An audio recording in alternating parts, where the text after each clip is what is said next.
Jadi, baru-baru ini, warganet Indonesia dan warganet dari negeri Samba yaitu Brazil sedang beradu argumen di lini masa media sosial, baik itu di Facebook, Instagram, ataupun di X atau di Twitter, dan mengapa hal ini terjadi. Jadi, perdebatan tersebut terjadi akibat adanya insiden terjatuhnya seorang pendaki dari Brazil yang bernama Juliana, yang sedang melakukan pendakian di salah satu gunung yang ada di Indonesia, yaitu Gunung Rinjani. Pada awalnya Juliana tersebut masih ditemukan dalam keadaan masih hidup di kedalaman 300 meter melalui drone dari salah satu pendaki yang ada di Rinjani. Namun setelah 4 hari masih belum ada penyelamat dari tim SAR Indonesia, pendaki Julian tersebut akhirnya ditemukan sudah tidak bernyawa. Hal ini diduga akibat ia jatuh ke dalam jurang dari Gunung Rinjani sedalam 600 meter. Namun sayangnya hilangnya nyawa dari pendaki tersebut. Menurut netizen dari Brazil, dinilai akibat lambatnya upaya penyelamatan yang dilakukan oleh tim penyelamat dari Indonesia, yaitu tim SAR Indonesia. Nah, jadi setelah kematian dari pendaki Brazil yaitu Juliana,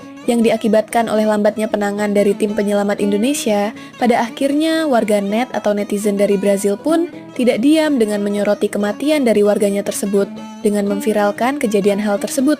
Namun di sisi lain dari sudut pandang tim SAR Indonesia, bahwasanya penyelamatan tersebut mengapa bisa terlambat?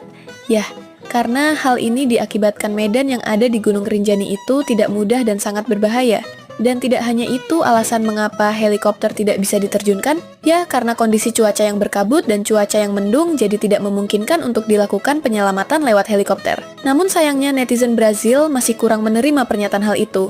Hingga pada akhirnya, para netizen Brazil langsung menyerang akun sosial media dari Presiden Indonesia dan akun sosial media dari tim SAR Indonesia. Akibat kecewa akan penyelamatan dari Julian yang dinilai belum maksimal, dan karena hal inilah memunculkan perdebatan yang pro kontra antara netizen Brazil dan netizen Indonesia. Jadi, bagaimana menurut kalian soal ini?